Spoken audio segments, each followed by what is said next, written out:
के YouTube channel पर मैं सुशील श्रीवास्तव।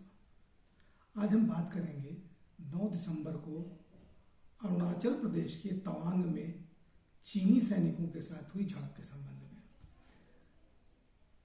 9 दिसंबर को 8 दिसंबर की रात को और 9 दिसंबर को 300 के करीब चीनी सैनिकों ने अपनी सीमा रेखा का उल्लंघन करके हमारी सीमा रेखा की तरफ बढ़ने लगे। जैसे ही हमारे सैनिकों को इस बात का आभास हुआ कि कुछ लोग हमारी सीमा की तरफ बढ़ रहे हैं, हमारी सीमा के पर तैनात हमारे तमाम जवानों ने जबरदस्त तरीके से उनका मुकाबला किया। जैसा कि आपने तमाम वीडियोस में देखा होगा कि लाठी, डंडों और कटीले तारों से बंधे हुए डंडों से उन पर जबरदस्त प्रहार किया गया और अंततः उन्हें भाग कर जाने के लिए अपनी सीमा में मजबूर कर दिया। अपनी चेक पोस्ट पर वो कुछ देर के बाद लौट गए। इसके बाद तमाम ऐसी प्रक्रियाएं होती हैं जिसका पालन हमें करना होता है। जब सारी प्रक्रियाएं पूरी हो जाती हैं ताकि संवेदनशील मामले में कोई किसी प्रकार की फर्दर अंतर्राष्ट्रीय मामले में, कूटनीतिक मामले में कोई दुर्घटना न होने पाए, तो उसके बाद सरकार ने उसको सूचित करने की कवायद की। आप सोचिए कि हमारे सैनिकों ने 300 सैनिक उधर से आ रहे थे और वो लड़ने के लिए, मारने के लिए तैयार होकर के आ रहे थे। इधर हमारे सैनिकों को चूंकि पूरी छूट थी कि वो जैसा भी चाहें, तात्कालिक रूप से जो भी निर्णय लेना उचित समझे वो ले सकते हैं, और उन्होंने उसी हिसाब से वहां पर अपना वार किया और उनके सैनिकों को बिल्कुल अपनी पोस्ट तक जाने के लिए मजबूर कर दिया। सोचिए, ये हौसला, ये ताकत आती कहां से है? ये हौसला, ये ताकत आती है हमारे मजबूत नेतृत्व से।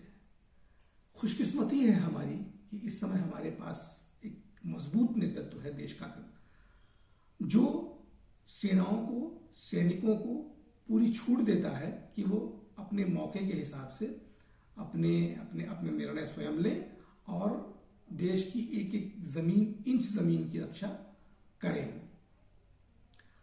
अब हमारे जो तथाकथित उलटवासी करते विपक्षी दल हैं, इनका क्या कहा जाए? इन्हें तो हर समय किसी न किसी बात पर सरकार पर सवाल उठाना है। पहले ये कई बार धोखा खा चुके हैं, हालांकि कभी सबक नहीं सीखते। पहले कई बार धोखा खा चुके हैं, जिसे सेना के शौर्य से और सेना के बलिदानों से, सेना के हौसलों से जोड़ा गया। अब इन्होंने पैतरा बदला। इन्होंने कहा नहीं, सेना के शौर्य पर, सेना की वीरता पर हमें कोई संदेह नहीं। प्रधानमंत्री क्या कर रहे थे, हमें बताया क्यों नहीं? 3 दिन हो गए, संसद चल रही थी, संसद को विश्वास में लेना था, देश को जानने का हक है, जैसी बेहुदी बातें जैसे ये करते हैं सब लोग जानते हैं। अब तो पूरा देश इनको जान गया है, इसीलिए हर चुनाव दर चुनाव ये लगातार हारते रहते हैं। लेकिन पता नहीं इन विपक्षी दलों के लोगों की बुद्धियों को क्या हो गया है कि इन्हें कोई बात समझ में नहीं आती है। न देश समझ में आता है, न सेना समझ में आती है, न उसकी संवेदनशीलता समझ में आती है। बस इन्हें किसी न किसी तरह से मोदी सरकार को कटघरे में खड़ा करने के बहाने ढूंढने हैं।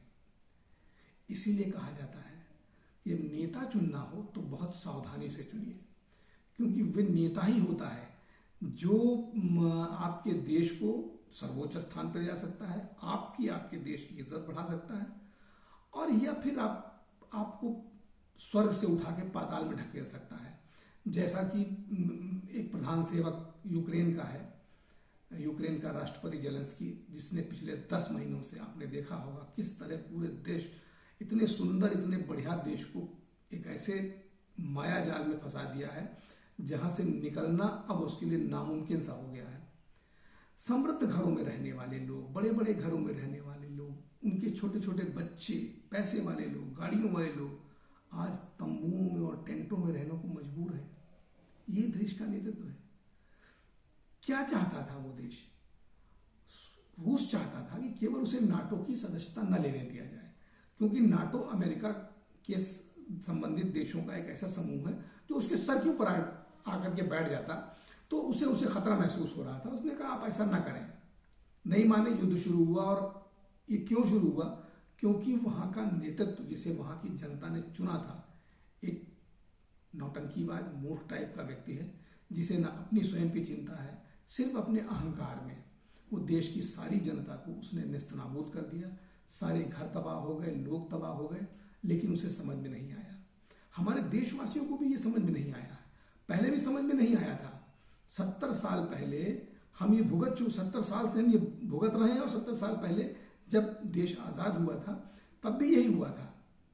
देश के ज्यादातर लोगों ने, देश के कांग्रेस के भीतर के सभी लोगों ने, देश की सारी सरकारों ने, जो राज्य सरकारें थीं, उन सब ने जवाहरलाल नेहरू के नेतृत्व को स्वीकार नहीं किया था। लेकिन गांधी जी जैसे लोगों की जिद, और उन्हें जवाहरलाल नेहरू को प्रधानमंत्री बनाना था, गांधी जी ने नेहरू को चुन लिया। और इसमें गांधी जी का भी दोष मैं नहीं दूंगा, क्योंकि देश की जनता गांधी जी के पीछे लगी हुई थी कि अहिंसा का बड़ा भारी नेता है। ऐसे नेता जो स्वयं अपने गुरूर के लिए, अपनी एक वचन का पालन करने के लिए किसी भी हद तक जा सकते हैं, गांधी जी उनमें से एक थे।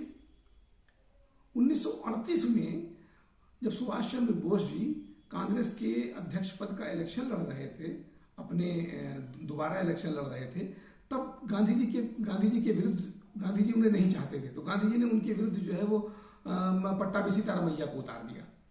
अल्टीमेटली देखिए, आप पराकाष्ठा देखिए कि पट्टाभी सीतारामैया गांधी जी का कैंडिडेट होने के बावजूद हार गए, और हारने के बावजूद गांधी जी ने सुभाष चंद्र बोस को अध्यक्ष स्वीकार नहीं किया, और लगातार उनके कामों में नुक्स निकालना और उनकी प्रताड़ना का दौर जारी रहा। और तंग आकर के 1 साल के बाद ही उन्होंने 1939 में कांग्रेस अध्यक्ष पद से इस्तीफा दे दिया। इसी प्रकार जब असहयोग आंदोलन हुआ, असहयोग आंदोलन करने गए, चौरी चौरा कांड हो गया, आंदोलन वापस ले लिया। कितने मर गए, कितने खप गए, उन्हें पता ही नहीं, उनसे कोई मतलब नहीं। उनके लिए तो केवल उनकी बातें महत्वपूर्ण थी।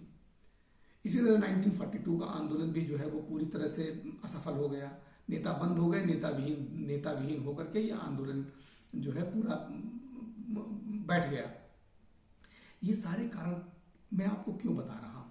क्योंकि देश का नेतृत्व जो होता है वो बहुत मजबूत हाथों में होना चाहिए, और मजबूत हाथों में देश को देने के लिए जो ताकत है वो हमारे पास है, वो हमारे आपके पास है, वो जनता के पास है।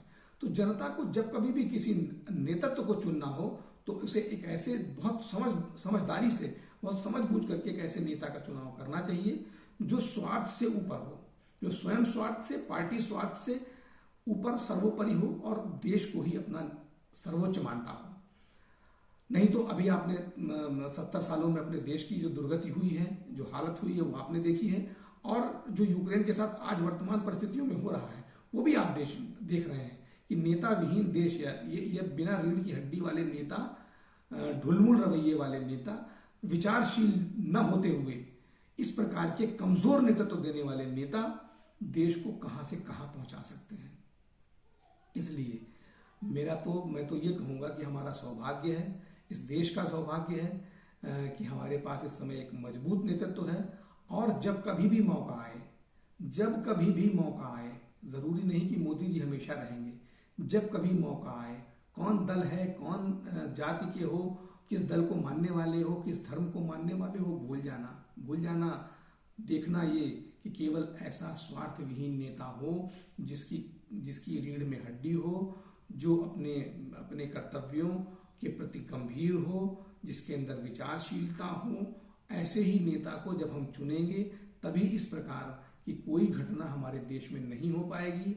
आज जो स्थितियां हैं पूरे विश्व में, भारत का नाम हर जगह चरमोत्कर्ष पर है, चाहे यूनाइटेड नेशंस हो, चाहे हमारा पड़ोसी पाकिस्तान हो। चीन भी हमसे डरने लगा है, उड़की देकर के भगा दिया जाता है।